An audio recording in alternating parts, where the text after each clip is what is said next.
ngati Google account yanu ina sasa ndi zinthu 15 GB uja munamaliza, tate ndioneseni kuti mungapunguleko bwanji zinthu zina kuti mupezeso space yokuti mutha kumasungira zinthu zina ndi zina mosataya nthawi. Tate ndiyambe ndi chomwe muyenera kuchita ndikupita ku photos, Google Photos.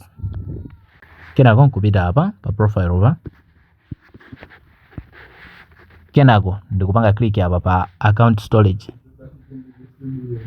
Ndi apa imaonesa kuti space yambiri yapita kuti ngati pali achina drive, achina Gmail and more. Ndi kuti zambiri zimakhala kuti mwina munasunga Google Drive ndi azinzake. Ngati awo ikuonesa kuti Google Photos yadya 66 MB yokha.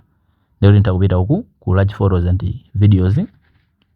Ndi mene mukuonera kuli video imodzi yokuti ntangoyipanga click chonchi kuipanga move to bin. Ndi kuti ikatero imakhala kuti yadilitika, ndi kuti space yake imabwerera monchimake. Komano ikaonesa kuti yambiri ili ku Google Drive, ndi kuti mukuyenera musegule Google Drive yo mukapangeko delete. Ndi tipita ku Google Drive. Ndi mene mukuonera okukono ndi kumene kuli zinthu zokuti ntati ndadelete space ija isika. Basitu umaone mene tingapangire clean storage ya Google account. Ngati mukufuna kuti ma videos ngati amene wawa asamakuphonyeni, osayiwala kupanga follow. Tento naso videos ati.